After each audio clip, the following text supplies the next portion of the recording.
உள்ள ஒரு விஞ்ஞானி இருந்தார். அவர் பேர் என்னன்னா ஹோ, இதுதான் அவர் பேர். ஒரு ஊசியை கண்டுபிடிக்கணும், அதுக்காக அவர் ரொம்ப காலமா தலையை பிச்சுக்கிட்டு ஆராய்ச்சி பண்ணிட்டு இருந்தார்.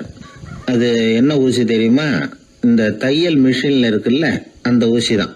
அவருக்கு பிடிபடாம இருந்த விஷயம் என்னன்னா, அந்த ஊசியோட கூர்மையான பாகத்துல நூலை எப்படி கோக்கிறது, அது எப்படி சேர்க்கறது. அதுல மற்ற ஒரு பாகம் மிஷினுக்கு உள்ள போயிடுது. அதனால அந்த பாகத்துல சாதாரணமா மற்ற ஊசியில நாம செய்யறது மாதிரி நூலை கொண்டு போய் நுழைக்க முடியாது. அப்படியே நுழைச்சாலும் தைக்கிறது எப்படி, அது முடியாத காரியம். இதுதான் அவருக்கு இருந்த பிரச்சனை. ரொம்ப நாள் யோசனை பண்ணி பார்த்தார். தையல் மிஷின் ஊசியோட வடிவ அமைப்பு அவருக்கு புலப்படல. ராத்திரி பகலா அதே ஞாபகமா இருந்தார். ஒரு நாள் அவர் தூங்கிட்டு இருக்கிறார். அப்போ ஒரு கனவு வந்தது. எப்படின்னா, அந்த கனவுல அவரை ஒரு மலைஜாதி மக்கள் புடிச்சிட்டு போயிடுறாங்க. கொண்டுகிட்டு போய் ஒரு இடத்துல கட்டி போட்டுடுறாங்க. அந்த மலைஜாதி மக்களோட அரசன் ஒருத்தன் அவன் வர்றான். அவரை பார்த்து ஒரு உத்தரவு போடுறான். என்ன உத்தரவு தெரியுமா? பொழுது சாயறதுக்குள்ள நீ தையல் மிஷின் ஊசிய கண்டுபிடிக்கணும். அப்படி கண்டுபிடிக்கலன்னா உன் தலையை வெட்டி விடுவோம். இதுதான் அந்த அரசன் போட்ட கட்டளை. இவருக்கு என்ன பண்றதுன்னு ஒண்ணுமே புரியல. திருன்னு முழிக்கிறார். இந்த நேரத்துல அந்த மலைஜாதியினர் அவரை சுத்தி சுத்தி பயங்கரமா முழிச்சுக்கிட்டு டான்ஸ் ஆடுறாங்க. தன்னை சுத்தி சுத்தி ஆடிக்கிட்டு வர்றவங்கள ரொம்ப பயத்தோட அவர் பாக்குறார். நேரம் ஆவ ஆவ தன்னோட இறுதி நேரம் நெருங்கிறத உணர்றார். ரொம்ப நெருக்கடியான நிலைமை. தன்னை சுத்தி ஆடுறவங்கள கவனிக்கிறார். அவங்க கைகள்ல ஈட்டி மாதிரி ஏதோ ஒரு ஆயுதம் வச்சிருக்கிறாங்க. அந்த ஆயுதத்தை இவர் கண்ணுக்கு நேரா கொண்டுகிட்டு வராங்க. அதை அவர் பாக்குறார். அந்த ஆயுதத்தின் கூரான முனைய இவர் கூர்ந்து கவனிக்கிறார். அந்த கூரான முனையில ஒரு சின்ன துவாரம் தெரியுது. உடனே அவருக்கு பளிச்சுன்னு ஒரு ஐடியா உதயமாகுது. இதைத்தானே இவ்வளவு காலமும் நான் தேடிக்கிட்டு இருந்தேன். கூரான முனையில ஒரு சின்ன துவாரத்தை போட்டுட்டா அது மூலமா நூலை செலுத்தி மறுமுனைய மிஷின்ல வச்சுடலாமே. தையல் மிஷின் ஊசி ரெடி அப்படின்னு நினைச்சார். திடீர்னு தூக்கம் கலைஞ்சது. உடனே தன்னுடைய தலைமாட்டில் இருந்த குறிப்பு ஏடுல இதை குறிச்சு வச்சுக்கிட்டார். அதுக்கப்புறமா அந்த ஊசியையும் அவர் செஞ்சு முடிச்சார். இது எப்படின்னு நீங்க நினைக்கலாம், ஆனா இது சாத்தியம்தான். முழிச்சுக்கிட்டு இருக்கிறப்போ நமக்கு ஏற்படுற சில பிரச்சனைகளுக்கு கனவுல விடை கிடைக்கிறது உண்டு. அப்படி பல பேருக்கு ஆயிருக்கு. உங்களையும் பல பேருக்கு இது மாதிரி அனுபவம் ஏற்பட்டிருக்கலாம். எந்த ஒரு செயலை பத்தி நினைக்கிறப்போ அந்த செயல் நம்ம நினைவுல ஒரு நல்ல வடிவம் பெறுது. ஒரு செயல் திட்டத்தை எந்த அளவுக்கு நாம நல்ல யோசனை செஞ்சு திட்டம் போடுறோமோ அந்த அளவுக்கு அதை சுலபமா செஞ்சு முடிக்க முடியும். அந்த விஞ்ஞானி நினைச்ச காரியம் அவர் எண்ணம் பூராவும் ஆக்கிரமிச்சது. அதனால அவர் நினைச்சது கனவுல உருவாகி அதுக்கு செயல் வடிவம் கிடைச்சிட்டுது. மனிதனோட உள் மனசுக்கு அவ்வளவு ஆற்றல் உண்டு அப்படின்னு சொல்றாங்க. தூக்கத்தை ஆக்கபூர்வமா உபயோகப்படுத்துறது எப்படி அப்படிங்கறத பத்தி எல்லாம் இப்ப நிறைய ஆராய்ச்சி பண்றாங்களாம். பயிற்சி எல்லாம் வேற கொடுக்கறாங்களாம். அதனால தூக்கத்தை பத்தி லேசா நினைச்சுடாதீங்க. நமக்கு வேண்டியப்பட்ட ஒருத்தர், அவருக்கு தூக்கத்துல நடக்கிற வியாதி, அதுக்காக மருந்து சாப்பிட்டுக்கிட்டு இருந்தார். ஒரு நாள் அவரை பார்த்து கேட்டோம், ஏங்க உங்க தூக்கத்துல நடக்கிற வியாதிக்கு மருந்து சாப்பிட்டீங்களே, ஏதாவது முன்னேற்றம், ஏதாவது இம்ப்ரூவ்மெண்ட் தெரியுதா அப்படின்னு கேட்டோம். தெரியுதுன்னார். எப்படின்னோ அதுக்கு அவர் சொல்றாரு, முன்னாடி எல்லாம் தூக்கத்துல ஒரு 10 அடி தூரம் நடப்பேன், இப்போலாம் ஒரு 40 அடி வரைக்கும் நடக்கிறேன் அப்படின்னு. ஒருத்தர் இருந்தான், வாழ்க்கையில மகிழ்ச்சியா இருக்கணும்னு ஆசைப்பட்டான். அதுக்கு என்ன வழின்னு 4 பேருகிட்ட யோசனை கேட்டான். பணம் இருந்தா மகிழ்ச்சி தானா வரும், அதனால பணம் சம்பாதிக்கிற வழியை பாரு, அதுக்கப்புறம் நீ தேடிக்கிட்டு இருக்கிற மகிழ்ச்சி உன்னை தேடிட்டு சேரும்னாங்க. அப்படின்னா மகிழ்ச்சி இருக்கிற இடம் பணம் தான் அப்படின்னு அவன் முடிவு பண்ணிக்கிட்டான். அதை சேர்க்க ஆரம்பிச்சான். கொஞ்ச நாள்ல பெரிய ஆளாயிட்டான். செல்வம் நிறைய சேர்ந்து போச்சு. இப்போ அவனுக்கு மகிழ்ச்சி கிடைக்கல. மறுபடியும் நண்பர்கள் கிட்ட யோசனை கேட்டான். பணம் சேர்த்தா மட்டும் இன்பம் வந்துடாது, அதை செலவு பண்ணு, பணம் மூலமா இன்பத்தை தேடு, கிடைக்கும் அப்படின்னு யோசனை சொன்னாங்க. உடனே அந்த பணத்தை எடுத்துக்கிட்டு ஊர் பூரா சுத்தினான். வெளிநாடுகள் எல்லாம் போனான், சுத்தி பார்த்தான். அப்புறம் அவனுக்கு விருப்பமானதையெல்லாம் வாங்கி சாப்பிட்டு பார்த்தான்.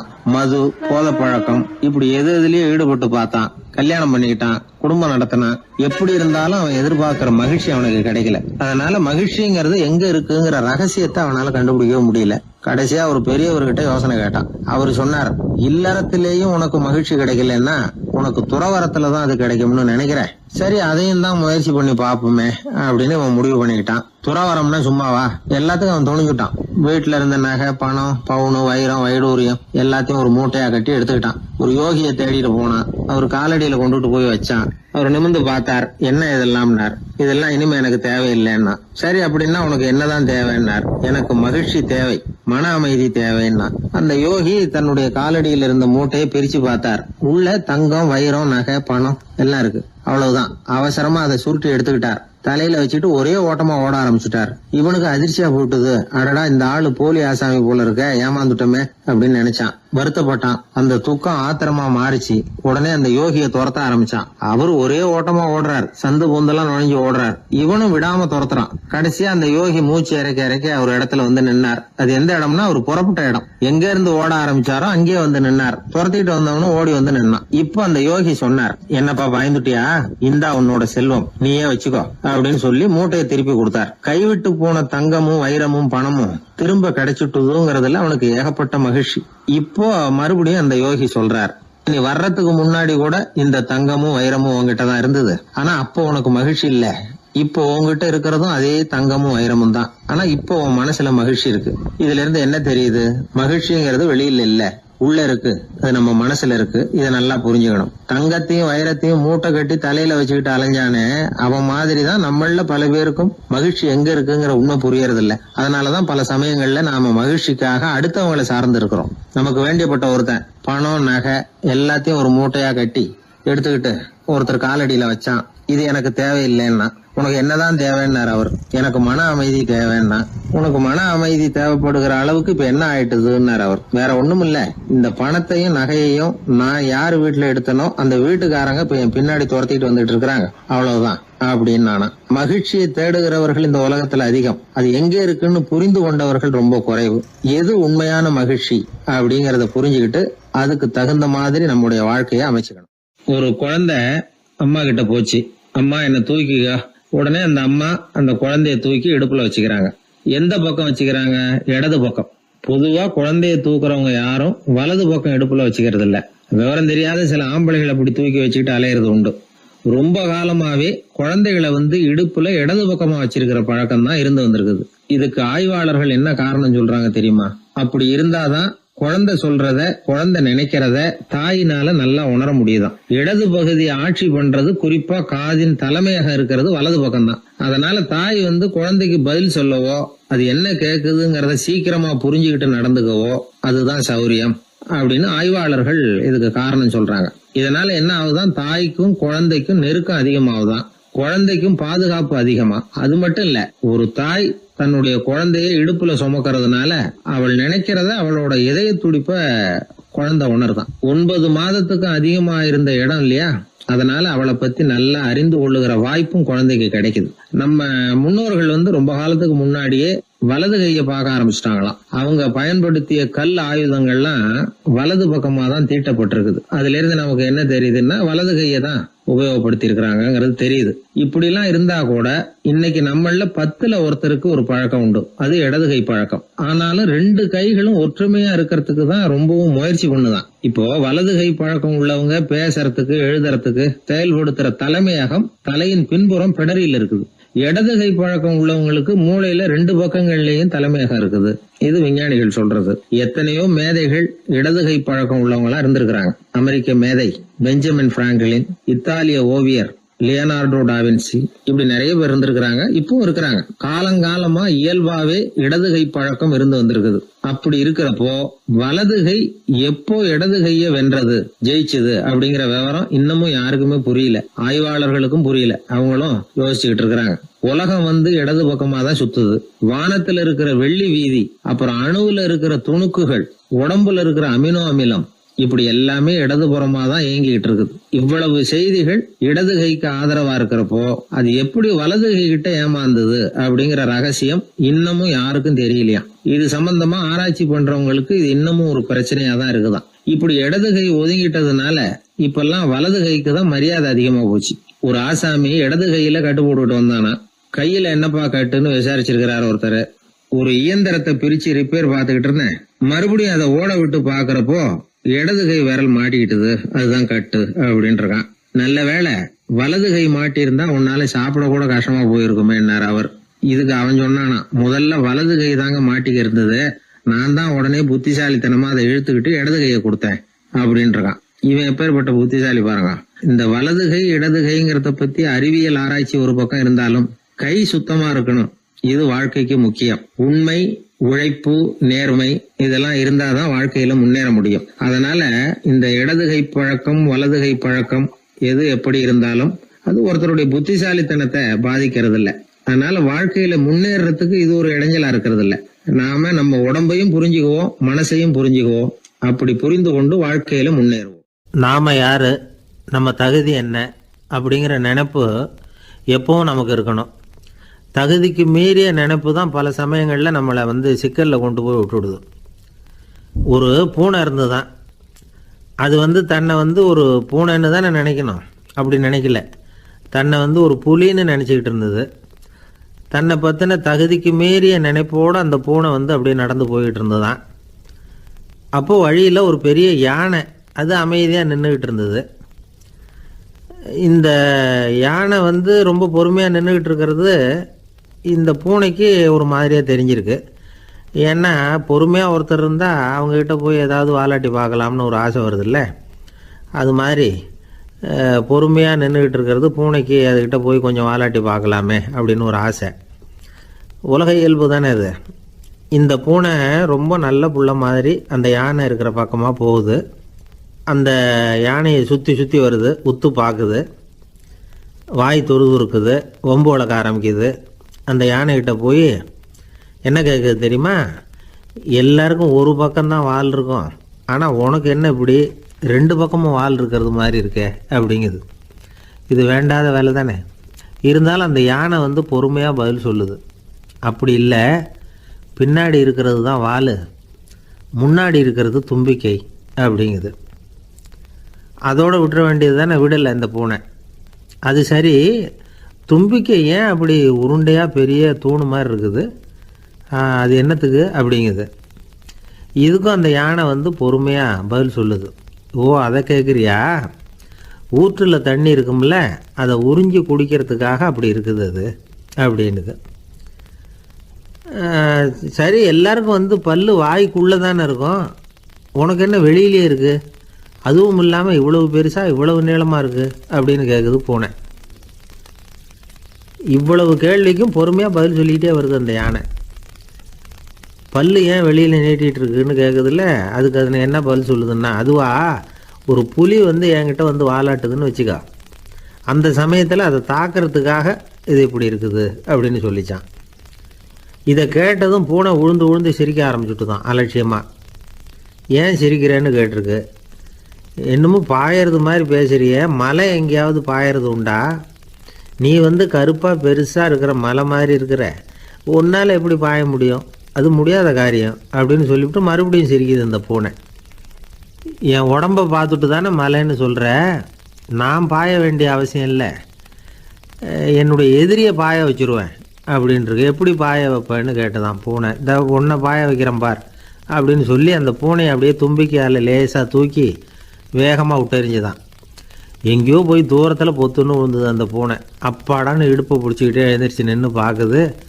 தூரத்தில் அந்த யானை இன்னமும் பொறுமையாக ஆனால் கம்பீரமாக நின்றுக்கிட்டு இருக்குது. இப்போ தான் அந்த பூனைக்கு ஞானோதயம் பிறக்குதான். யானை பாய வேண்டிய அவசியம் இல்லை, அதுக்கு நீளமாக தும்பிக்கை இருக்குது அப்படிங்கிறத அது புரிஞ்சுக்கிட்டு தான். வலியாரிடம் வாயாடக்கூடாது அப்படிங்கிற பாடத்தை இந்த பூனை கற்றுக்கிட்டது. இந்த காட்சி பாவேந்தர் பாரதிதாசன் கைவண்ணத்தில் ஒரு கவிதையாக உருவெடுத்து வருது.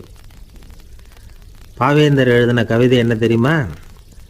2 பக்கமும் வாலா என்றது பூனை, எதிரிலே தும்பிக்கை என்றது யானை, உருண்ட துதிக்க ஏனோ என்றது பூனை, ஊற்று நீரை உறிஞ்ச என்றது யானை, திரண்டு நீண்ட பல் ஏன் என்றது பூனை, சீரும் புலியை தாக்க என்றது யானை, இருண்ட மலை பாயாதென்றது பூனை, எடுத்தெறிந்தது பூனையை போய் யானை.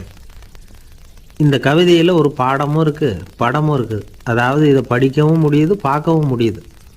வலியார்கிட்ட வாயாடக்கூடாதுங்கிற சின்ன பிள்ளைங்க மட்டும் இல்லை, பெரியவங்களுக்கும் தேவையான கருத்தை இதிலேருந்து நாம் புரிஞ்சிக்க முடியுது. ஒருத்தன் அப்படி தான் ஆத்தங்கரையில் பொறுமையாக உட்காந்துக்கிட்டு இருந்த இன்னொருத்தனை போய் தலையில் கூட்டினான். அவன் பார்த்தான், உடனே 1 ரூபாய் எடுத்து இவன் கையில் கொடுத்தான். இவனுக்கு ஒன்றும் புரியல. அவன் சொன்னான், இந்த ஊரில் இப்படி ஒரு வழக்கம், யாரை கூட்டினாலும் ஒரு கூட்டுக்கு ₹1 விதமாக கொடுத்துட்றது பழக்கம் அப்படின்னு பொறுமையாக சொல்லியிருக்கிறான். இவனுக்கு ரொம்ப ஆசை உண்டாயிட்டுது. உடனே ஊருக்குள்ளே ஓடினான். கொஞ்ச நேரம் கழித்து திரும்பி ஓடி வந்தான். அந்த முதல் ஆசாமியை மறுபடியும் பார்த்தான். உங்கள் பேச்சை கேட்டுவிட்டு ஊருக்குள்ளே போய் ஒரு பெரிய ஆசாமியை பார்த்து அவன் தலையில் 10 குட்டு கூட்டினேன். ஆனால் அவன் உடனே என்கிட்ட இருந்ததை எடுத்து என் கையிலேயே கொடுத்துட்டான் அப்படின்னா. என்னத்தை பணத்தையான்னு கேட்டிருக்கிறான். இல்லை பல்லு அப்படின்னு சொல்லி கையில் காட்டினானான். எல்லாமே நாற்காலிக்கு ஆசைப்படாதவர்கள் அப்படின்னு சொல்லிட முடியாது. ஏன்னா நிறைய பேர் நாற்காலிக்கு ஆசைப்படுறவங்கள நாம் பார்க்குறோம். உட்கார்றதுக்கு ஒரு நாற்காலி கிடச்சிடாதா, அதோட ஒரு கால் உடஞ்சி முக்காலியாக இருந்தாலும் பரவாயில்ல, ஒரு மாதிரியாக அனுசரித்து உட்காந்துக்கலாம் அப்படின்னு அலையிறவங்க எத்தனை பேர். இந்த காலத்தில் மட்டும்தான் அப்படின்னு இல்லை, அந்த காலத்துலேயும் இதே மாதிரி ஆசைகள் சபலங்கள் இருந்திருக்கும் போல இருக்குது. பரமசிவன் வசிஷ்டருக்கு ஒரு விசேஷமான ஆசனத்தை கொடுத்துருந்தாராம். சரி, அப்படி என்ன அதில் விசேஷம்னா, வசிஷ்டர் ஒரு குறிப்பிட்ட இடத்துக்கு போகணும்னு நினச்சி புறப்படுறாருன்னு வச்சுக்கோங்க. அவருக்கு முன்னாடியே இந்த ஆசனம் புறப்பட்டுரும். போய் ஒரு வசதியான இடமா பார்த்து இருந்துக்கும். வசிஷ்டர் போவார். அங்கே போனதும் எங்கே உட்காரலாம்ங்கிற இட பிரச்சனையெல்லாம் அவருக்கு ஏற்படுறதில்ல. அதுதான் இவருடைய இருக்கை அங்கே முன்னாடியே போய் காத்துக்கிட்டு இருக்குதே. நேராக போவார், அதில் உட்காந்துக்குவார். மற்ற முனிவர்கள்லாம் இதை பார்த்தாங்க. அவங்களுக்கு பொறாமையாக இருந்துதான். எல்லோரும் ஒரு இடத்துல கூடி இதை பற்றி பேசியிருக்கிறாங்க. என்ன இது, நாமளும் அவரை மாதிரி தானே இருக்கிறோம், இருந்தாலும் நமக்கும் அது மாதிரி ஒரு ஆசனம் கிடைக்கலையே அப்படின்னு யோசனை பண்ணியிருக்காங்க. சரி, நேராக பரமசிவன்கிட்டே போவோம், இதை பற்றி கேட்போம் அப்படின்னு நினச்சிக்கிட்டு போனாங்களாம். பரமசிவனை பார்த்துருக்குறாங்க. ஐயா, நாங்களும் முனிவர்கள் தானே, வசிஷ்டர் பண்ணுறது மாதிரி நாங்களும் உங்களை குறித்து கடும் தவம் பண்ணிக்கிட்டு தானே இருக்கிறோம். அப்படி இருக்கும்பொழுது அவருக்கு மட்டும் ஏன் இந்த விசேஷ சலுகை அப்படின்னு கேட்டிருக்காங்க. அதுக்கு பரமசிவன் சொன்னாராம், முனிவர்களே, உங்கள் கேள்விக்கு நான் பதில் சொல்கிறேன், ஆனால் அதுக்கு முன்னாடி நீங்கள் ஒரு காரியம் பண்ணணும்னாராம். என்ன செய்யணும் சொல்லுங்கன்னு இருக்காங்க. நீங்கள் ஒவ்வொருத்தரும் தனித்தனியாக போய் உங்களை விட உயர்ந்த ஒருத்தரை தேடி கண்டுபிடிச்சி அவருக்கு அதிதி பூஜை பண்ணி அவரை ஒரு மண்டலத்துக்குள்ளே என்கிட்ட அழைச்சிட்டு வந்துருங்க அப்படின்னாராம். சரின்னு எல்லாரும் புறப்பட்டுருக்காங்க. அவங்க போனதுக்கப்புறம் நந்தி தேவனை அழைச்சி வசிஷ்டரை கூப்பிட்டுக்கிட்டு வர சொன்னாராம். அவர் வந்தார், வணங்கினார். வசிஷ்டரே, இன்னையிலேருந்து ஒரு மண்டலத்துக்குள்ளே உங்களை விட தாழ்ந்தவர் ஒருத்தரை தேடி கண்டுபிடிச்சி அவருக்கு அதிதி பூஜை பண்ணி அவரை என்கிட்ட கூப்பிட்டுட்டு வாங்கன்னு விட்டார். சரின்னு இவரும் புறப்பட்டு போயிட்டார். கொஞ்ச நாள் ஆச்சு. முனிவர்கள்லாம் திரும்பி வந்தாங்க. பரமசிவன் முன்னாடி நின்னாங்க. ஐயா, எவ்வளவோ தேடி பார்த்துட்டோம், எங்களை விட உயர்ந்தவர்கள் யாருமே கிடைக்கல அப்படின்னாங்களாம். வசிஷ்டரும் சேர்ந்தார். ஐயா, எவ்வளவோ தேடி பார்த்தேன், என்னை விட தாழ்ந்தவர் யாருமே கிடைக்கல அப்படின்னாராம். அவரே தொடர்ந்து சொன்னார், என்னுடைய மனைவி எனக்கு அடங்கினவ தானே, அவளுக்காவது அதிதி பூஜை பண்ணி அழைச்சிட்டு வந்துடலாமான்னு யோசித்து பார்த்தேன். என்னோடய மனசு அதுக்கும் இடம் கொடுக்கல. ஏன்னா அவளோட விரதத்துக்கு முன்னாடி நாம் ஏமாத்திரம் அப்படின்னு யோசித்து பார்த்தேன். அதனால் அந்த எண்ணத்தையும் கைவிட்டுட்டேன் அப்படின்னு ரொம்ப வருத்தத்தோடு சொன்னாராம். இதை கேட்ட உடனே மற்ற முனிவர்களுக்கு வெக்கமாக போச்சு. இந்த உலகத்தில் நம்மளை விட மேலானவங்க யாருமே இல்லைன்னு நாம் நினச்சோம். வசிஷ்டரோ தன்னை விட தாழ்வானவங்க யாருமே இல்லைன்னு நினைக்கிறார். பரமசிவன் ஏன் அந்த ஆசனத்தை அவருக்கு மட்டும் கொடுத்தார் அப்படிங்கிற கேள்விக்கான பதில் அவங்களுக்கு கிடச்சிட்டு தான். இந்த காலத்தில் நாம் எப்படி நினைக்கிறோம்னா, எல்லாரும் நம்மளை விட மட்டமானவங்கன்னு நினைக்கிறோம். அதனால் நாம் மட்டும் நாற்காலியில் உட்காந்தா போதும் அப்படின்னு நினைக்கிறோம். ஏமாந்து போனவங்க சந்தர்ப்பம் பார்த்து காலை வாரி விட்டுறாங்க, கீழே விழுந்து காலை உடச்சிக்கிறோம். அதுதான் இன்றைக்கி நடக்கிறது. ஒரு அம்மா தன்னோட வீட்டுக்காரரை ஒரு மனோதத்துவ டாக்டர்கிட்ட அழைச்சிட்டு போனாங்களாம். என்ன ப்ராப்ளம்னு கேட்டிருக்கார் டாக்டர். எங்கள் வீட்டுக்காரர் அடிக்கடி நாற்காலியில் உட்காந்து காலை உடச்சிக்கிறார் அப்படின்னாங்களாம். அப்படின்னா அந்த நாற்காலியில் தான் ஏதோ கோளாறு அப்படின்னாரான் டாக்டர். அப்படி இருக்க முடியாது டாக்டர் அப்படின்னாங்களாம் அந்த அம்மா. அது எப்படி அவ்வளோ உறுதியாக சொல்கிறீங்கன்னு கேட்டிருக்கார் அந்த டாக்டர். எங்கள் வீட்டில் நாற்காலியே கிடையாது டாக்டர், இவர் இருக்கிறதா நினச்சிக்கிட்டு உட்கார்றார், அதுதான் ப்ராப்ளம். அப்பா, மின்சார பல்பு ஃபீஸாக போயிட்டுது, வேற ஒன்று வாங்கி மாட்டணும் அப்படின்னா பையன். சரி, போய் புதுசாக ஒன்று வாங்கிட்டு வாடா அப்படின்னு காசு கொடுத்தாரு அப்பா. இவன் ஓடி போய் வாங்கிட்டு வந்தான். அப்பா கிட்ட கொடுத்தான். அவர் மாட்டினார். அதுக்கப்புறம் அவரை பார்த்து ஒரு கேள்வி கேட்டான். ஏன்பா, இந்த பல்பு ஏன் உடைய மாட்டேங்குது அப்படின்னா. இது என்னடா கேள்வி, நாம கீழே போடல அதனால உடையலைன்னார். அப்பாவோட புத்திசாலித்தனா அவ்வளவுதான். ஆனா பையன் கேட்டது அந்த அர்த்தத்துல இல்ல. ஒரு மின்சார பல்பு குமிழின் கண்ணாடி இருக்குல்ல, அதோட கனம் எவ்வளவு இருக்கும்? ஒரு 1/2 மில்லிமீட்டர். அவ்வளவுதான் இருக்கும் அந்த கணம். அவ்வளவு மெலிசா இருக்கிற ஒரு கண்ணாடி குமிழ இந்த ஹோல்டர்ல மாற்றம் நம்ம விரலால அழுத்தி புடிச்சு திருக வேண்டியிருக்கு அந்த சமயத்துல. அப்படி செய்யறப்ப அது உடையறது இல்ல. நம்ம விரலோட அழுத்தத்தை தாங்கி நிற்கிற அளவுக்கு அதுக்கு பலம் எங்க இருந்து வந்தது? இதுதான் பையன் கேட்ட கேள்வியோட அர்த்தம். இந்த காலத்து பிள்ளைங்களுக்கு விஞ்ஞான அறிவு அதிகம், அதனால இப்படி எல்லாம் கேள்வி கேட்பாங்க. அப்பாவுக்கு தெரியுதா இல்லையான்னு சோதிக்கிறதுக்காக கூட இப்படி கேட்பாங்க. இந்த மாதிரி சோதனைக்கெல்லாம் இந்த காலத்து அப்பாக்கள் தயாரா இருக்கணும். இல்லைன்னா பையன் அலட்சியமா நினைச்சிருவான். மின்சார பல்பு கண்ணாடி மெலிசா இருந்தாலும் நாம அழுத்தி பிடிக்கிறப்போ அது உடையாம இருக்கிறதுக்கு காரணம் நாம இயற்கையோட ஒரு தத்துவத்தை அதுல பயன்படுத்தி இருக்கிறோம். அது என்ன இயற்கையின் தத்துவம்? அதுதான் முட்டை ஓட்டு தத்துவம். இது இயற்கை உருவாக்கின ஒரு தத்துவம். ஆதி காலத்திலேயே இயற்கை இந்த தத்துவத்தை உருவாக்கி விட்டது.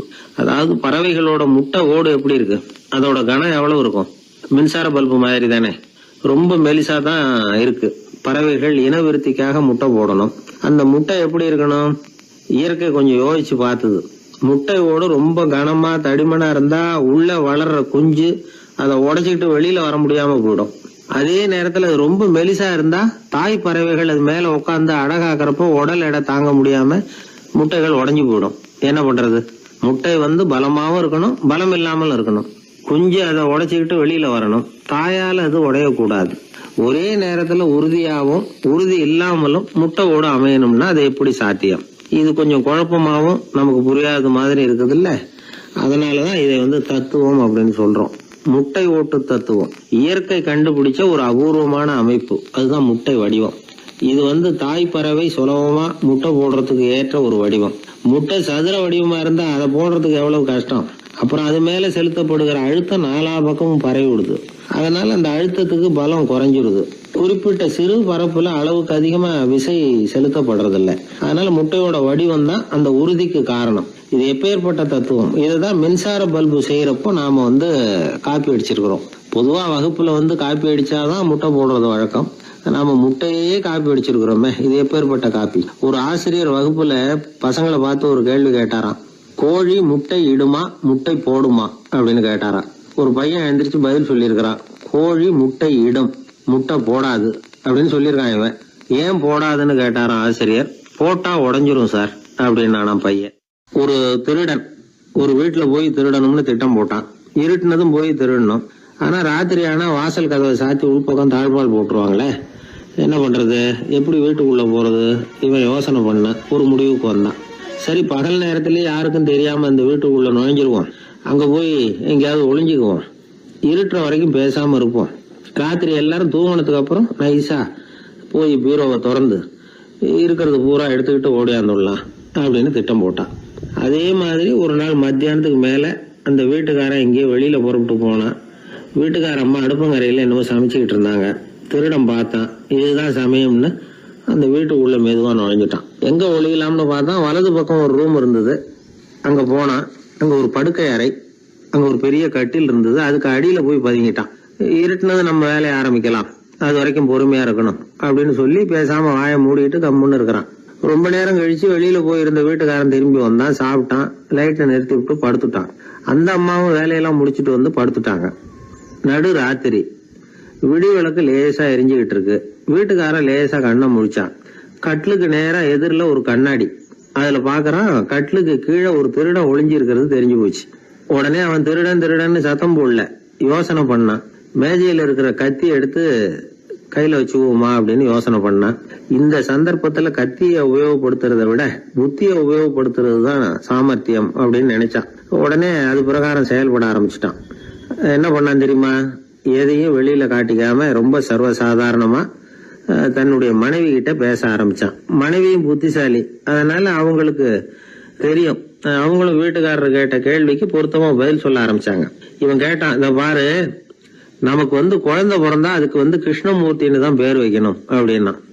அதெல்லாம் முடியாது. ஆம்பளை பிள்ளையா இருந்தா ஏகாம்பரம், பொம்பளை பிள்ளையா இருந்தா பங்கஜவல்லி, இதுதான் அவங்க மாமனார் மாமியார் பேர், அதான் வைக்கணும் அப்படின்னாங்க அந்த அம்மா. அதெல்லாம் முடியாது, நான் முடிவு பண்ணிவிட்டேன் கிருஷ்ணமூர்த்தின்னு கத்தனா அவன். இல்ல ஏகாம்பரம் பங்கஜவல்லின்றது இந்த அம்மா. வாதம் முத்தி போச்சு. கிருஷ்ணமூர்த்தி கிருஷ்ணமூர்த்தி கிருஷ்ணமூர்த்தின்னா அவன். ஏகாம்பரம் பங்கஜவல்லி ஏகாம்பரம் பங்கஜவல்லின்னு இவங்க கத்துறாங்க. ஒரே சத்தமா போச்சு. இத கேட்டதும் பக்கத்து வீட்டுல இருந்தவங்க, எழுத்த வீட்டுல இருந்தவங்க எல்லாம் எழுந்திரிச்சு ஓடி இவங்க வீட்டு கதவை தட்ட ஆரம்பிச்சுட்டாங்க. தடன்னு இவன் சாவகாசமா எழுந்திருச்சு போய் கதவை திறந்தான். என்னங்க இந்த ராத்திரி வேலையில எங்களை எல்லாம் ஏன் கூப்பிட்டீங்க, யாருக்கு என்னாச்சு அப்படின்னு கேட்டாங்க. கேட்டது யாருன்னா பக்கத்து வீட்டு கிருஷ்ணமூர்த்தி, எழுத்த வீட்டு ஏகாம்பரம், பங்கஜவல்லி எல்லாரும். அடடே உங்களை கூப்பிடலீங்க, குழந்தைக்கு பேர் வைக்கிறது சம்பந்தமா எங்களுக்குள்ள சண்டை வந்துட்டுது, அதுதான் விஷயம். வேணும்னா இதான் கட்டிலுக்கு அடியில ஒளிஞ்சிட்டு இருக்கிறானே ஒருத்தன், அவனை கூட கேட்டு பாருங்க, அவன் தான் இதுக்கு சாட்சி அப்படிங்கிறான் அந்த ஆளு.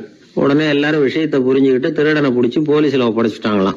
நெருக்கடியான நேரங்கள்ல பதறாம புத்திசாலித்தனமா செயல்படணுங்கிறத தெரிஞ்சுக்கிறதுக்காக இந்த கதை. புத்திசாலித்தனமா செயல்படுற ஒரு குடும்ப தலைவி இருக்காங்க. அவங்க என்ன செய்வாங்க தெரியுமா, எல்லாரும் ராத்திரி ஆனா வீட்டை உள்பக்கமா பூட்டி விட்டு தானே படுப்பாங்க. ஆனா அந்த அம்மா என்ன பண்ணுவாங்கன்னா வீட்டை வெளிப்பக்கமா ஒரு பூட்டு போட்டு பூட்டி விடுவாங்க. எழுத்த வீட்டுக்காரங்க கிட்ட சொல்லி தினமும் இப்படி பூட்டி விட சொல்றது பழக்கம். ஏங்க அப்படி செய்யறீங்க, திருடன் சுலபமா உள்ளே வந்துடக்கூடாதுங்கிறதுக்காகவா அப்படின்னு கேட்டாங்க. இல்லைங்க, சுலபமா வெளியில போயிடக்கூடாதுங்கிறதுக்காக அப்படின்னாங்க. என்னங்க சொல்றீங்க அப்படின்னு கேட்டாங்க. ஆமாங்க, இவருக்கு அந்த பழக்கம் உண்டு அப்படின்னு தன்னுடைய வீட்டுக்காரரை காட்டினாங்க. பக்கத்து வீடுகள் பத்திரமா இருக்கணுங்கிறதுக்காக தன்னுடைய வீட்டை பூட்டி வைக்கிறது ஒரு பெரிய விஷயம் தானே. மகாபாரத யுத்தம் முடிஞ்சது. தர்மர் சக்கரவர்த்தி ஆனார். பீஷ்மர் யுத்த பூமியில அம்பு படுக்கையில படுத்து கிடக்கிறார், உயிரை விட போறார். சூரியன் வட திசை அடையிற உத்தராயண புண்ணிய காலத்தை எதிர்பார்த்து காத்துக்கிட்டு இருக்கிறார். அந்த சமயத்துல தர்மர் கண்ணங்கிட்ட அனுமதி வாங்கிட்டு பீஷ்மரை பாக்கிறதுக்காக குருக்ஷேத்திரத்துக்கு வர்றார். தம்பிமார்கள், திரௌபதி எல்லாரும் கூட வர்றாங்க. பீஷ்மரை பார்த்து எல்லாரும் வணங்குறாங்க. யுதிஷ்டர் பீஷ்மர்கிட்ட வர்ணம், ஆசிரமம், மக்கள் கடமை, அரசருடைய கடமை, இது மாதிரி விஷயங்களை பத்தி நிறைய கேள்விகள்லாம் கேட்கிறார். அவரு ஒவ்வொன்னா கேட்டுக்கிட்டு இருக்கிறாரு. பீஷ்மரும் அதுக்கு தகுந்த பதில் சொல்லிட்டு இருக்கிறார். இப்படி பீஷ்மர் யுதிஷ்டருக்கு தர்மோபதேசம் செஞ்சுக்கிட்டு இருக்கிறப்போ திரௌபதிக்கு சிரிப்பு வந்துட்டுதான். கழுக்குன்னு அந்த அம்மா சிரிச்சுட்டாங்க. அந்த சத்தத்தை கேட்ட பீஷ்மர் தர்மோபதேசத்தை பாதியில நிறுத்தினார். திரௌபதிய பார்த்தார். மகளே ஏம்மா சிரிச்சேன்னு கேட்டார். என்ன மன்னிச்சிருங்க பிதாமகரே, ஏதோ தெரியாம சிரிச்சுட்டேன்னாங்க அவங்க. குழந்தாய், உன்ன மாதிரியே உள்ள உத்தம பெண்கள் காரணம் இல்லாம பலர் முன்னிலையில இப்படி சிரிக்க மாட்டாங்க, வெக்கப்படாம விஷயத்தை சொல்லுன்னாரு அவர். திரௌபதிக்கு கண் கலங்க ஆரம்பிச்சு. சுவாமி, நீங்க இப்போ இவ்வளவு தர்மோபதேசம் பண்ணிட்டு இருக்கிறீங்க, இத பாக்குறப்ப எனக்கு திடீர்னு ஒரு சந்தேகம் வந்துட்டுது. அதாவது இன்னைக்கு தர்மத்துக்கு இவ்வளவு சிறந்த விளக்கத்தை கொடுக்கிற இதே பிதாமகர் அன்னைக்கு கௌரவர் சபையில துச்சாதனன் என்ன மானபங்கப்படுத்த முயற்சி பண்ணினப்போ வாய் மூடி மௌனமா பாத்துக்கிட்டு சும்மா தானே இருந்தார். அந்த சமயத்துல இவ்வளவு ஞானத்தையும் எங்க விட்டு வச்சிருந்தார்? ஒருவேளை அதுக்கப்புறம் தான் இந்த தர்ம விஷயங்களை எல்லாம் கத்துக்கிட்டாரா அப்படின்னு யோசிச்சுட்டு இருக்கிறேன். அப்படி யோசிச்சப்பதான் அந்த சிரிப்பு வந்துட்டுது, என்ன மன்னிச்சிருங்க அப்படின்னாங்களாம். பிதாமகர் இதுக்கு அமைதியா பதில் சொல்ல ஆரம்பிச்சார். குழந்தாய், உன்னோட கேள்வி நியாயமானதுதான். இதுல உன்னை நான் மன்னிக்கிறதுக்கு என்னமா இருக்கு? துரியோதனன் சபையில நான் இருந்தப்போ எனக்கு அந்த அறிவு இருக்கதான் செய்தது. ஆனா துஷ்டனான துரியோதனன் உணவை நான் அப்ப சாப்பிட்டுக்கிட்டு இருந்தேன், அவன் போட்ட சாப்பாட்டை சாப்பிட்டுக்கிட்டு இருந்தேன்.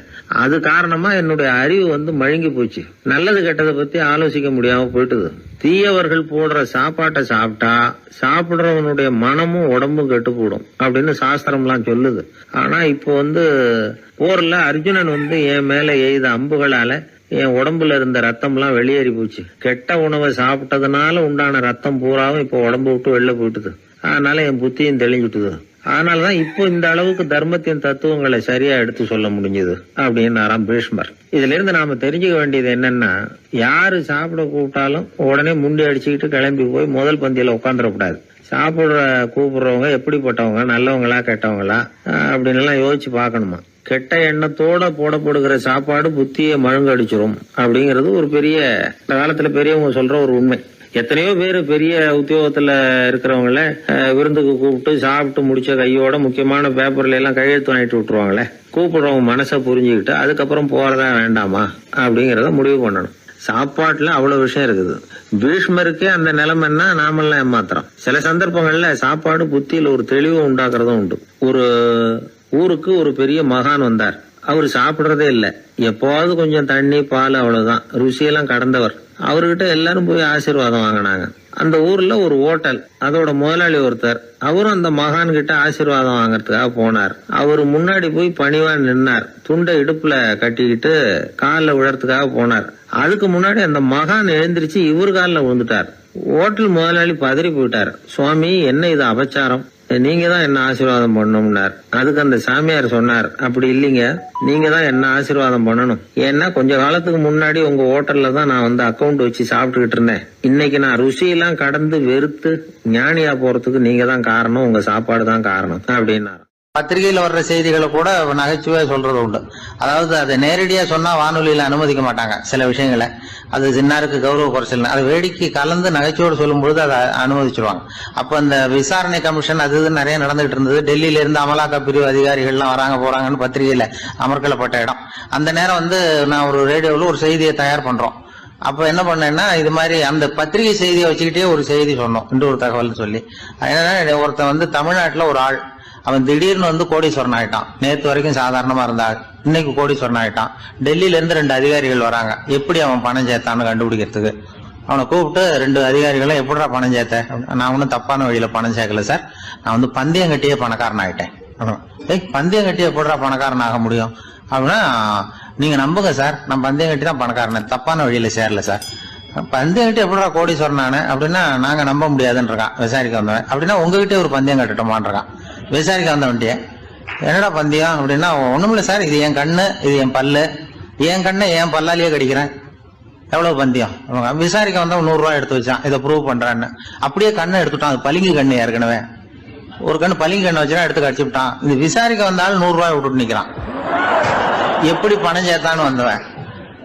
உடனே இன்னொருத்தன், இவன்ட்ட என்னடா பேச்சு கொடுக்காரா, நம்ம பணம் தான் அங்க போயிட்டு இருக்கு, உனக்கு விசாரிக்க தெரியல, போடா நான் விசாரிக்கிறேன்னு அடுத்த வந்தான். அதே நீ ஒழுங்கா சொல்றேன், எப்படிடா பணம் சேர்த்தேன் சார், நீங்க கொஞ்சம் புத்திசாலியா தெரியுது அவரை விட, நீங்களாவது நம்புங்க சார், பந்தயம் கட்டி தான் பணம் சேர்த்தேன், நான் நம்ப முடியாது அப்படின்னா உங்ககிட்ட இன்னொரு பந்தயம் கட்டட்டுமா அப்படின்றான். வேண்டாம், அவனை ஏமாத்தி விட்டேன் ஆள வேண்டான்றான். இல்ல சார், அவரு ஏமாந்தது பொய் கண்ணு, பளிங்கு கண்ணுன்னு தெரியாது, ஏமாந்துட்டார். இப்போ உங்ககிட்ட பந்தயம் கட்டது நெஜம் கண்ணு, இந்த பக்கம் பளிங்கு கண்ணு கிடையாது, நெஜம் கண்ணு, இதை பல்லால கடிக்கிறேன் அப்படின்னா அவன் ஒரு 100 ரூபாய் எடுத்து வச்சான். இவன் அப்படியே பல்செட்டை கேட்டினான் தனியா, அப்படியே கேட்டு கடிச்சு விட்டான். அதே விட்டுட்டான். இவன் உடனே 2 பேரும், இவன்கிட்ட பேச பேச நம்ம பணம் தான் அவன்கிட்ட போயிட்டு இருக்கு, இவன் எப்படி பணம் சேர்த்தான்னு கண்டுபிடிக்கிறதுக்கு டெல்லியில இருந்து வந்திருக்கோம், இவன் மேற்கொண்டு பேசாத, பேச பேச பந்தயம் கட்டுவான். திரும்பி போறதுக்கு ரயிலுக்கு டிக்கெட்டு சரியா இருக்கா பாடுறான்றான். அவன் கரெக்டா எண்ணி பார்த்து கரெக்டா இருக்குப்பா, மேற்கொண்டு பேசாத, அவன்கிட்ட நம்ம போயிடுவோம், போய் நம்ம அதிகாரிகிட்ட சொல்லிடுவோம்னு சொல்லி போயிட்டு வரேன் சார் அப்படின்னு சொல்லிட்டு மரியாதை போயிட்டாங்க. போய் டெல்லியில பெரிய அதிகாரிகிட்ட போய், சார் அவன்கிட்ட வந்து விசாரிச்சு பார்த்தோம் சார், தமிழ்நாட்டுல பந்தயம் கட்டி தான் பணம் சேர்த்தேன்னு சாதிக்கிறான், எங்ககிட்ட ஒரு 200 ரூபாய் வாங்கிட்டான் சார் அப்படின்னு. அவருக்கு கோவம் வந்துட்டுது. இந்தியாவுக்கே தலைமை அதிகாரி, இதுக்காகவாடா நீங்க இருக்கீங்க, எத்தனை பேர் இருக்கீங்க உங்களை மாதிரி ஜூனியர் ஆபீசர்ஸ் நம்ம ஆபீஸ்ல இந்தியா பூரா விசாரிக்கிறதுக்கு அப்படின்னா 30 பேர் இருக்கோம் சார். 30 பேருக்கு அனுபவம் பத்தாது, நான் இந்தியாவுக்கே தலைமை அதிகாரி, அனுபவம் ஜாஸ்தி, உங்களுக்கு ட்ரைனிங் கொடுக்கணும் எப்படி ஒருத்தரை விசாரிக்கிறதுன்னு. 30 பேரும் ஒரு ரூம்ல வந்து உட்காருங்க, ஒரு ஆள் போய் அந்த ஆள் தமிழ்நாட்டுல இருந்து நீங்க கூப்பிட்டுட்டு வா, வர்ற வரைக்கும் அவன்கிட்ட பேசாதீங்க, பந்தயம் கட்டுவான், மெதுவா கொண்டு வந்து நிறுத்து அப்படின்னா ஒரு ஆள் வந்து ஸ்பெஷலா கூப்பிட்டு போட்டான். இது மாதிரி மேடையில நிறுத்திவிட்டு ஒரு தலைமை அதிகாரி 30 ஜூனியர் அதிகாரிகள் அவங்களுக்கு பயிற்சி கொடுக்குறார். இவனை பார்த்து, ஒழுங்கா சொல்லு, எப்படி பணம் சேர்த்த, நான் இந்தியாவுக்கே தலைமை அதிகாரி, என்கிட்ட உண்மையை ஒத்துக்கிட்டீங்கன்னா உன்னை அப்ரூவர் ஆக்கிடுவேன் அல்லது தண்டனையை குறைப்பேன், அந்த அதிகாரம்லாம் என்கிட்ட உண்டு, ஒழுங்கா சொல்லு அப்படிங்கிறார். அவர், சார் நீங்க இந்தியாவுக்கே தலைமை அதிகாரி, அனுபவம் ஜாஸ்தி, நீங்களாவது நம்புங்க சார், நான் பந்தயம் கட்டி தான் பணம் சேர்த்தேங்கிறான். இங்கேயே வந்து இப்படி சாதிக்கிறேன், உன்னை நம்ப முடியாதரா அப்படின்னா உங்ககிட்ட ஒரு பந்தயம் கட்டட்டுமா நானா அவர்கிட்ட போய், வேணாண்டா என் ஆளை ஏமாத்தி விட்டேன் அப்படின்னா. இல்ல சார், அவங்க ஏமாந்தது என் உடம்ப பத்தின ரகசியம், என் கண்ணு பளிங்கு கண்ணுன்னு தெரியாது, நான் பல்செட்டு கட்டியிருந்தது தெரியாது, ஏமாந்துட்டாங்க. இப்ப நான் உங்ககிட்ட கட்டுற பந்தயம் உங்க உடம்ப பத்தின ரகசியம். என் உடம்புல என்னடா ரகசியம்? முதுகுல, உங்க முதுகுல 1 ரூபா அகலத்துக்கு கருப்பா ஒரு மச்சம் இருக்கு, உண்டா இல்லையானா? இல்லேன்னு தெரியும் அவருக்கு. இல்லடா, நேத்து வரைக்கும் இல்ல சார், இப்ப இருக்குது மச்சம் அப்படின்னு. உடனே 100 ரூபாய் எடுத்து வச்சார் அவர் தலைமை அதிகாரி. ஒரு 100 ரூபாய் வச்சு சட்டையை கட்டி காட்டுறாரு, மச்சம் இல்ல. இவன் தோத்துட்டான், இங்கிருந்து போனவன். உடனே 200 ரூபாய் எடுத்து வச்சுக்கிட்டு, தோழர்களே இப்படிதான் ஒருத்தரை விசாரிக்கணும், என்கிட்ட இவன் ஏமாந்துட்டான் பாருங்க, துருவி துருவி விசாரிக்கிறதுன்னு சொல்றாங்களே இதுதான் அப்படின்னு விளக்கம் கொடுத்தாரு. அப்போ இவன் மெதுவா ஆரம்பிச்சானா, சார் இந்த பந்தயத்துல உங்களுக்கு 200 ரூபாய் லாபம், ஆனா இதே பந்தயத்துல எனக்கு 2900 ரூபாய் லாபம் சார் அப்படின்றான். என்னடா பண்ண அப்படின்னு கேட்டிருக்காரு. உங்களுக்கு தெரியாம இந்த 30 பேர்கிட்டையும் தனித்தனியா ஒரு பந்தயம் கட்டியிருக்கேன். 30 பேர்கிட்ட என்னடா பந்தயம் கட்டினேன்? ஒண்ணும் இல்ல சார், உங்க எல்லாரும் முன்னாடியும் உங்க மேல் அதிகாரியை சட்டையை கேட்ட வைக்கிறேன், உங்களுக்கு பந்தயம் கட்டினேன். போயிட்டு பூரா எனக்கு 2900 ரூபாய் லாபம். அவரு பார்த்தா அதிர்ச்சி ஆயிட்டாரு. தலைமை, சார் நீங்க போங்க சார் அப்படின்னு சொல்லி ஒரு ஆளை கொண்டு போய், சாரை கொண்டு போய் மரியாதையா பக்கத்து ரூம்ல விட்டுவாங்க, இனிமே அவர்கிட்ட யாரும் பேசாதீங்க வாங்கன்னு சொல்லிவிட்டு, அதுக்கப்புறம் தோழர்களே இவர் பேச ஆரம்பிச்சார். தோழர்களே, இனிமே யாரும் தமிழ்நாட்டு பக்கம் விசாரிக்க போகாதீங்க. நீங்க யாராவது போறதுன்னா மத்திய பிரதேசம், உத்தரப்பிரதேசம், இப்படி எத்தனையோ பிரதேசம் இருக்கு, போயிட்டு வாங்க. தமிழ்நாட்டுக்கு மட்டும் போகாதீங்க, ஏன்னா அங்க போனா நம்ம பணத்துக்கு ஆபத்து வந்துருது அப்படின்னு சொன்னாருன்னு இந்த கதையை ரேடியோவில் சொன்னேன். இந்த கதையை உண்மை சம்பவமா சொன்னா அனுமதிச்சிருக்க மாட்டாங்க. இந்த நகைச்சுவைக்கு உள்ள மரியாதை என்னன்னா, அது ஒரு கதை மாதிரி உண்டு பண்ணி இப்படி சொன்னதும், இதுல என்ன என்னுடைய விசேஷம்னா, இந்த ஸ்கிரிப்டை வாங்கிட்டு வர சொல்லி மந்திரியினுடைய பிஏ வந்தார். ஒரு மந்திரி அப்ப இருந்தவர், அவர் பிஏ அடிக்கடி வருவார். வந்து இந்த போன நேற்று முந்தா நாள் ரேடியோவில் சொன்ன அந்த இன்னொரு தகவல் காப்பி ஒன்று வாங்கிட்டு வா அப்படி இப்படின்னு கூப்பிடுவார். மேடையில பேசுறதுக்கு எங்களுக்கு தேவை, உபயோகப்படும்னு கேட்பார். அவரு இந்த நிகழ்ச்சி வந்தப்போ உடனே அன்னைக்கு வந்துட்டார் அந்த பிஏ. இன்னைக்கு காலையில சொன்னீங்களே சார், மந்திரி கேட்கிறாரு மேடையில பேசுறதுக்கு அப்படின்னு. நான் அப்பதான் ஆச்சரியப்பட்டேன். பாருங்க, இந்த நகைச்சுவைக்கு உள்ள மரியாதை. அவரே கேட்கிறார், சொல்லப்பட்டதே அவரை பத்தி தாங்கிறது தெரியாம அவரே எப்படி சொல்ல. அதுதான் சிரிப்புக்குள்ள மரியாதைங்கிறது. அது யாரை பத்தி சொல்றோமோ அவருக்கு தெரியாம கூட சொல்லலாம் அதை. அப்படி இது உண்மையில நடந்த சம்பவம். அந்த அமைச்சர் இப்ப இல்ல, உயிரோட எல்லாம் இருந்து வாங்கிட்டு இருந்தார். கிராமத்துல ஒருத்தன் வந்து தன்னுடைய நகங்களை வெட்டிக்கிட்டு இருந்தான். வெட்டி முடிச்சதும் ஒரு வயசானவர் அவனை பார்த்து, அதையெல்லாம் அடுத்தவன் கண்ணில் படுறது மாதிரி போட்டுறாதப்பா, ஆபத்துன்னார். என்ன ஆபத்துன்னு கேட்டான் இவன். எவனாவது பில்லி சூனியம் வைக்கிறவன் எடுத்துட்டு போயிட போறான் அப்படின்னாரு அவர். வேண்டாத ஒருத்தனுக்கு ஏதாவது கெடுதல் பண்ணணும்னா உடனே மந்திரவாதியை தேடி போறது உண்டு. மந்திரவாதி என்ன பண்ணுவாருன்னா, யாருக்கு சூன்யம் வைக்கணுமோ அவனோட காலடி மண்ணு, முடி, நகம் இதையெல்லாம் அவனுக்கு தெரியாம எடுத்துட்டு வா அப்படிம்பார். இது மட்டும் இல்ல, அழுக்கு துணி, பேரு, மனித உருவம் மாதிரி செய்யப்பட்ட பொம்மை, இதையெல்லாம் கூட மந்திரவாதிகள் பயன்படுத்துறது உண்டு. இதெல்லாம் ஏமாத்து வேலை. மனிதனுடைய முடி, நகம் இதெல்லாம் வெட்ட வெட்ட வளருது இல்லையா, அதனால அதுக்குள்ள உயிர் இருக்கிறதாக ஆதி மனிதர்கள் நம்பி இருப்பாங்க. அதனால மனுஷங்கிட்ட இருந்து அதெல்லாம் பிரிக்கப்பட்ட பிறகும் கூட அதுகளுக்கும் அந்த மனுஷனுக்கும் தொடர்பு இருக்கிறதாக அவங்க நம்பினாங்க. அந்த நம்பிக்கை தொடர்ந்து வந்து அதோட விளைவாதான் இன்னைக்கு மந்திரவாதிகள் நகத்தையும் முடியையும் எடுக்கிறாங்க. அந்த நகத்துக்கும் முடிக்கும் ஒரு பாதிப்பு உண்டாக்குனா அது சம்பந்தப்பட்டவனுக்கு போய் சேரும் அப்படிங்கறது அவங்க நினைப்பு. அவ்வளவுதான் விஷயம். இது மாதிரி நம்பிக்கைகள் தான் இன்னைக்கு நகம், முடி இதையெல்லாம் மற்றவங்க கண்ணில் படும்படி போடக்கூடாது அப்படிங்கிற வழக்கத்தை உண்டாகி விட்டுது. ஒருத்தர் பேரு என்னன்னு கேட்டு தெரிஞ்சுட்டு போய் அந்த பேரை வச்சு அவனோட ராசி பலனை கணிச்சு அவனுக்கு ஏற்பட இருக்கிற கெட்ட நேரத்துல அவனுக்கு சூன்யம் வச்சா அது உடனே பலிக்கும் அப்படின்னு ஒரு நம்பிக்கை. அது மட்டும் இல்ல, சூன்ய தகட்டுல பேரை எழுதி புதைக்கிறதும் உண்டு. இதனாலதான் பெண்கள் வந்து கணவன் பேரை சொல்லாத பழக்கம் ஏற்பட்டுதான். அதாவது பேரை கேட்டுக்கிட்டு போய் ஏதாவது கெடுதல் பண்ணிவிட்டா என்ன பண்றது அப்படிங்கிற பயம். அப்படி ஆரம்பிச்ச பழக்கம்தான் இன்னைக்கு ஏதோ மரியாதைக்காக கணவன் பேரை வந்து பிறர் முன்னிலையில சொல்றது இல்லை அப்படிங்கிறது மாதிரி ஆயிட்டுது. மந்திரவாதிகள் நம்ம ஊர்ல மட்டும்தான் இருக்கிறாங்கன்னு நினைக்காதீங்க, உலகம் பூரா உண்டு. பிசி தீவில் வாழக்கூடிய மக்கள் என்ன செய்வாங்களாம் தெரியுமா? இது மாதிரி மாந்திரீகம், செய்வினை, பில்லி, சூனியம் இதெல்லாம் தங்களை பாதிக்காம இருக்கிறதுக்காக வீட்டை சுத்தி அகழி வெட்டி அதுல தண்ணீரை வந்து நிரப்பி வச்சிருவாங்களாம். ஆஸ்திரேலியாவில் இருக்கக்கூடிய பழங்குடி மக்கள் கிட்ட ஒரு பழக்கம், ஏதாவது பழங்கள் சாப்பிட்டா அதோட விதைய தண்ணீர்லயோ அல்லது ஆத்துலயோ போட்டுருவாங்களாம். வெளியில போட்டுட்டா அதை எடுத்து செய்வினைக்கு பயன்படுத்திடுவாங்க அப்படிங்கிற பயம். இது மாதிரி உலகம் பூராவும் செய்வினையின் மூலம் அடுத்தவங்களுக்கு பாதிப்பை உண்டு பண்ண முடியும் அப்படிங்கிற நம்பிக்கை இருக்கத்தான் செய்யுது. பொதுவா எல்லா ஊர்லயுமே நகம், முடி, காலடி மண்ணு, மனித உருவ பொம்மை இததான் மந்திரவாதிகள் பயன்படுத்துறாங்களாம். இந்த பில்லி, சூனியம், செய்வினை இதுல இருக்கிற உண்மை என்ன தெரியுமா? நகமோ முடியோ எதையும் செய்யறது இல்ல, சம்பந்தப்பட்டவனுக்கு ஏற்படுற பயம் இருக்கு பாருங்க, அதுதான் பாதிக்கும். இது மனநிலையை பொறுத்த விஷயம், வேற விஞ்ஞான ரீதியான பாதிப்பு இதுல வந்து எதுவும் கிடையாது. நம்ம ஊர்ல ஏற்பட்ட பகுத்தறிவு சிந்தனைகள், மூட நம்பிக்கைகளை எவ்வளவோ குறைச்சிருக்குது. இருந்தாலும் ஏமாந்து போறவங்க இன்னும் இருந்துகிட்டு தான் இருக்கிறாங்க. இந்த காலத்துல சின்ன குழந்தைகளை கூட ஏமாத்துறது கஷ்டம். ஒரு குழந்தை கேட்டுதான், ஏன்பா பிரார்த்தனை பண்ணுனா நமக்கு எல்லாம் கிடைக்குமா அப்படின்னு தான். ஓ கிடைக்குமே அப்படின்னாராம் அப்பா. நீ வச்சிருக்கிறிய பேனா அது கூட கிடைக்குமா அப்படின்னு கேட்டுதான் குழந்தை. ஓ கிடைக்கும் அப்படின்னாராம். அப்படின்னா நீ வச்சிருக்கிற பேனாவை என்கிட்ட கொடுத்துரு, அதுக்கப்புறம் நீ பிரார்த்தனை பண்ணி வேற ஒரு பேனாவை வாங்கிக்கோ அப்படின்னு தான் அந்த சின்ன குழந்தை. ஒரு ராஜா இருந்தார். அவர் ஒரு பெரிய கோயில் கட்டினார். பல ஊர்கள்ல இருந்து சிற்பிகள்லாம் கொண்டுகிட்டு வந்தார். அழகழகா சிற்பங்களை செய்ய சொன்னார். ஊர்ல உள்ள ஜனங்களும் கோயில் கட்டுறதுக்கு அவங்களால முடிஞ்ச உதவியை செஞ்சாங்க. ராத்திரி பகலா வேலை நடக்குது. கோயில் கொஞ்சம் கொஞ்சமா வசந்துகிட்டே வந்துட்டுது. அந்த ஊர்ல ஒரு வயசான அம்மா இருந்தாங்க, ரொம்ப ஏழை. அவங்களுக்கு மனசுக்குள்ள ஒரு உறுத்தல், இந்த ஊர்ல எல்லாரும் இந்த கோவில் கட்டுறதுக்கு அவங்களால முடிஞ்ச உதவியை பண்ணிட்டு இருக்கிறாங்க, நம்மளால ஒன்றும் பண்ண முடியலையே அப்படின்னு நினைச்சு கவலைப்பட்டாங்க. அவங்களுக்கு மனசு கேட்கல, ஏதாவது செய்யணும் நம்மளால முடிஞ்சது அப்படின்னு யோசனை பண்ணாங்க. நல்ல வெயில் நேரத்துல சிற்பிகள்லாம் ரொம்ப சிரமப்பட்டு சிலை வடிச்சுக்கிட்டு இருக்கிறாங்கல்ல, அவங்களுக்கு அந்த நேரம் தாகம் எடுக்குமே, அதனால சிரமப்பட்டு ஒரு குடத்துல தண்ணி எடுத்துக்கிட்டு அதை இடுப்புல வச்சுக்கிட்டு மெதுவா கொண்டுகிட்டு அங்க போறது அப்படின்னு முடிவு பண்ணிட்டு அந்த அம்மா போச்சு. அங்க போய் வேலை செய்யறவங்களுக்கு தாகம் எடுக்கிற போலாம் ஒரு கோவலையில தண்ணியை எடுத்து கொடுத்துக்கிட்டு இருக்கிறது. இப்படியே பண்ண ஆரம்பிச்சுட்டு அந்த அம்மா.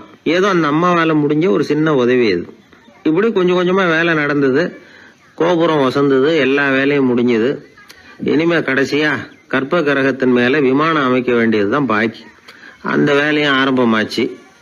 அந்த சிற்பிகள்லயே அனுபவசாலியான ஒருத்தர் இந்த அம்மாவை தேடிட்டு வந்தார். பாட்டி, உங்ககிட்ட இருக்கிற ஏதாவது ஒரு பொருளை கொடுங்க, அந்த விமானத்துல வைக்கலாம் அப்படின்னு நாங்க நினைக்கிறோம் அப்படின்னார். இந்த அம்மாவுக்கு ஒன்றும் புரியல. ஏதாவது இருந்தாவில கொடுக்கலாம், எதுவும் இல்லையே, என்ன பண்றது யோசனை பண்ணாங்க. இத பாருப்பா, என்கிட்ட என்ன இருக்கு, இந்த வாசப்படியில கிடக்குது, இந்த கல்லு தான் இருக்குது, வேணும்னா இத எடுத்துட்டு போங்க அப்படின்னாங்க. உடனே அந்த கல்லை பேத்து எடுத்துட்டு போயிட்டாங்க அவங்க. அங்க போய் பார்த்தா என்ன ஆச்சரியம், அந்த விமானத்து உச்சியில கலசங்களை அமைக்கிறதுக்கான பிரம்ம எந்திரத்தை மூடுற கருங்கல் ஒண்ணு தேவையா இருந்தது. இவங்க எடுத்துட்டு போன கல்லு அதுக்கு ரொம்ப பொருத்தமா அமைஞ்சு போச்சு. ஏதோ அதுக்காகவே அளவெடுத்து செஞ்சது மாதிரி அமைஞ்சுட்டுது. அந்த கல்லையே அங்க அப்படியே பதிச்சுட்டாங்க. ஒரு வழியா கோவிலை கட்டி முடிச்சாங்க. அடுத்தது கும்பாபிஷேகம், அதுவும் ரொம்ப சிறப்பா கோலாகலமா நடந்து முடிஞ்சது. இவ்வளவையும் பார்த்த அந்த ராஜாவுக்கு மனசுக்குள்ள ரொம்ப பெருமையா இருந்தது. இவ்வளவு பெருசா இந்த கோவில் உருவாகிறதுக்கும் இவ்வளவு சிறப்பா இந்த விழா நடக்கிறதுக்கும் நாம தானே காரணம் அப்படின்னு மனசுக்குள்ள நினைச்சுக்கிட்டார். இப்படி நினைச்சுக்கிட்டே அன்னைக்கு ராத்திரி அரண்மனையில படுத்து தூங்கினார். உடனே ஒரு கனவு. ஆண்டவனே அந்த ராஜாவோட கனவுல வந்தார். ராஜா ஆண்டவனை வணங்கினார். இறைவா, உங்களுக்காக நான் கட்டி இருக்கிற கோவில் எப்படி இருக்குது, நல்லா இருக்குதா அப்படின்னு கேட்டார் ராஜா. அதுக்கு இறைவன் சொன்ன பதில் என்ன தெரியுமா, நீ கட்டின கோவில்ல அந்த கிழவியோட நிழல்ல நான் சுகமா இருக்கிறேன் அப்படின்னாராம். இப்படி சொல்லிவிட்டு கடவுள் மறைஞ்சுட்டார். கனவு கலைஞ்சுது. ராஜா விசாரிச்சார், யார் அந்த கிழவி அப்படின்னு. எல்லாரும் விவரத்தை சொன்னாங்க. அப்பதான் ராஜா நினைச்சு பார்த்தார், இந்த கோவிலை நானே கட்டினதாக ரொம்ப பெருமைப்பட்டுக்கிட்டேன். ஆனா அந்த வயசான அம்மா வீட்டு வாசல்ல கிடந்த கல்லு அது இறைவனுக்கு சுகமான நிழல் கொடுக்கறதாக சொல்றாரு அப்படிங்கறத எண்ணி பார்த்தார். நான்கிற எண்ணம் நழுவி போயிட்டுதான். கோபுரம் எவ்வளவு பெருசுங்கிறது முக்கியம் இல்ல, குணம் எவ்வளவு பெருசுங்கிறது தான் முக்கியம். அந்த வயசான அம்மா நம்ம நாட்டுல வாழறது தான் நமக்கு உண்மையான பெருமை அப்படின்னு நினைச்சாராம் ராஜா. இந்த காலத்திலயும் ஒரு ஊர்ல ஒரு கோவில் கட்டினாங்க. எல்லா ஜனங்களும் அவங்களால முடிஞ்சதை செஞ்சாங்க. நம்மால ஒருத்தன் அந்த திருப்பணி குழு தலைவரை போய் பார்த்தான். நான் ஏதாவது ஒத்துழைக்கணுமா ஐயா அப்படின்னு ரொம்ப பணிவா கேட்டான். திருப்பணி குழு தலைவர் சொன்னார், இத பாருப்பா, இந்த கோவில் கட்டி முடிக்கிற வரைக்கும் உன்னுடைய ஒத்துழைப்பு எதுவும் தேவையில்லை. கட்டி முடிச்சு கும்பாபிஷேகம் ஆனதுக்கு அப்புறம் தான் உன்னுடைய ஒத்துழைப்பு ரொம்ப அவசியம் அப்படின்னார். அதுக்கப்புறம் நான் என்ன செய்யணும் சொல்லுங்கன்னா, இவன் இந்த சாமி சிலையை நீ திருடிட்டு போகாம இருக்கணும், அவ்வளவுதான் அப்படின்னாராம் அவர். ஆங்கிலேய ஆட்சி இந்தியாவில நடந்துகிட்டு இருந்த காலம். மூதறிஞர் ராஜாஜி சேலத்துல வழக்கறிஞரா தொழில் நடத்திட்டு இருக்கிறார்.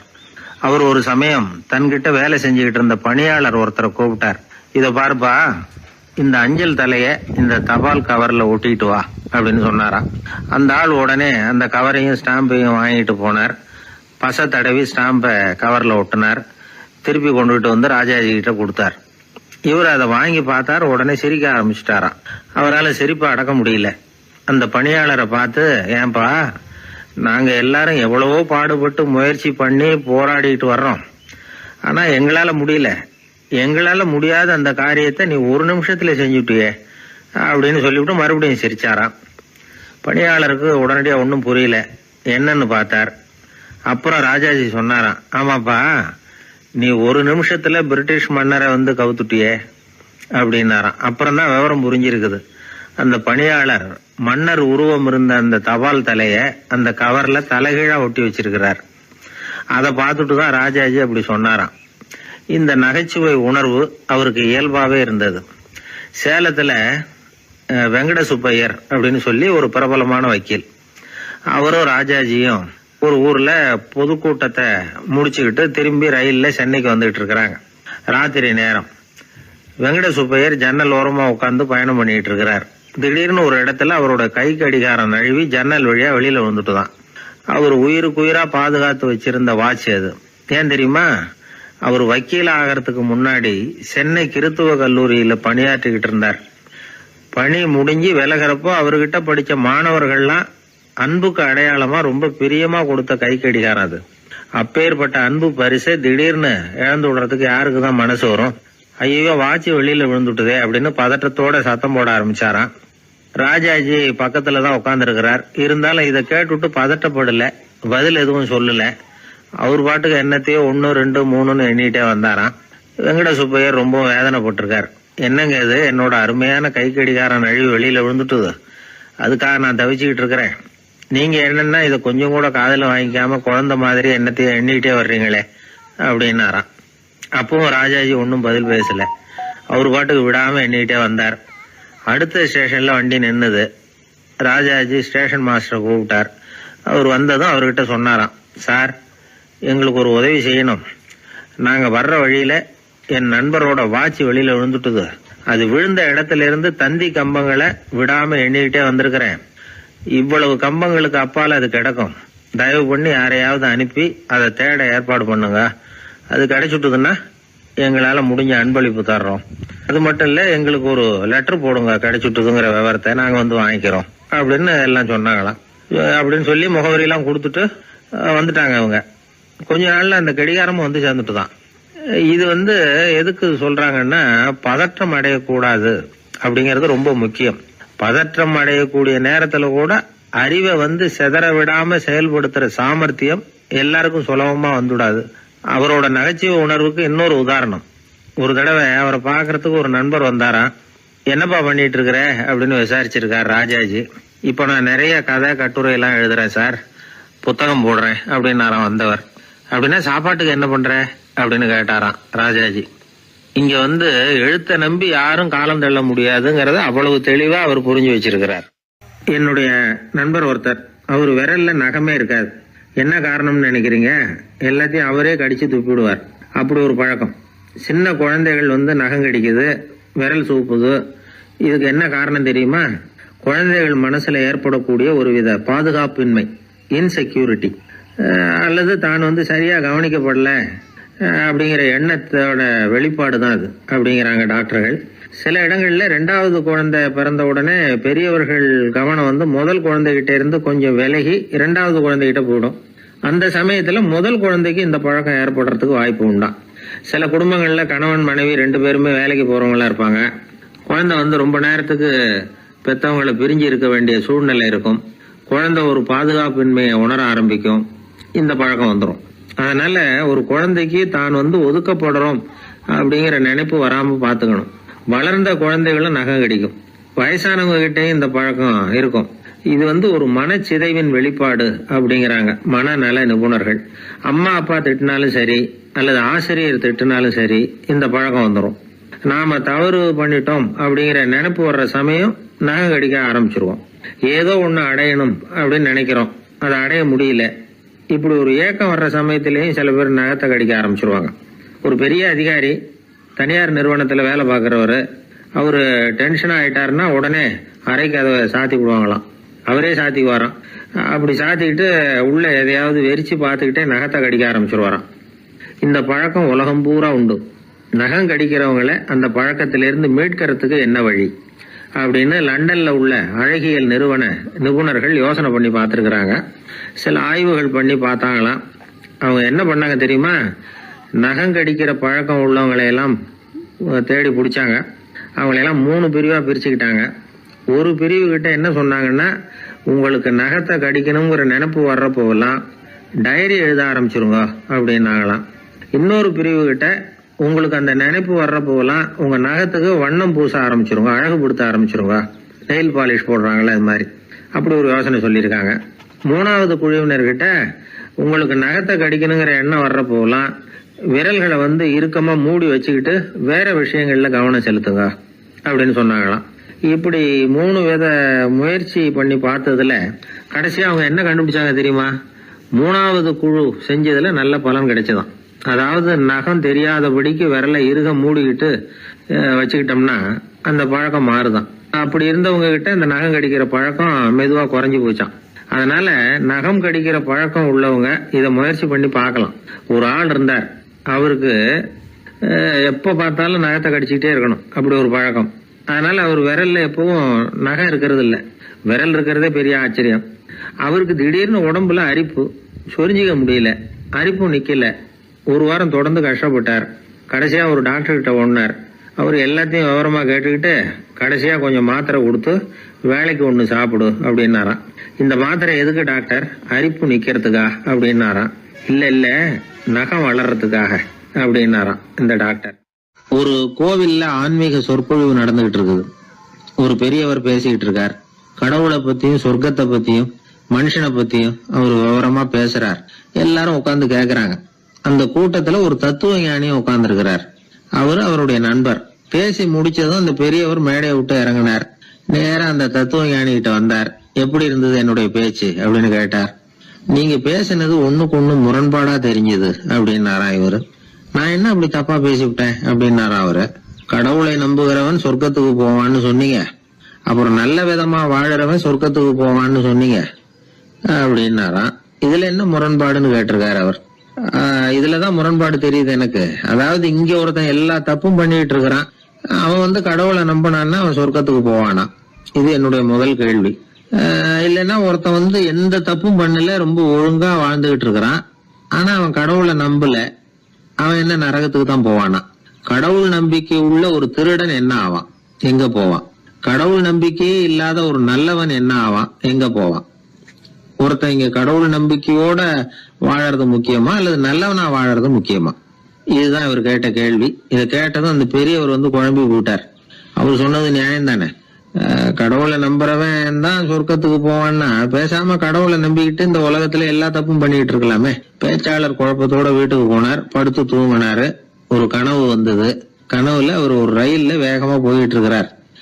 எதிரில் உட்கார்ந்து இருக்கிறவரை பார்த்து நாம இப்ப எங்க போறோம்னு கேட்டார். சொர்க்கத்துக்கு போயிட்டு இருக்கிறோம் அப்படின்னாங்களாம்.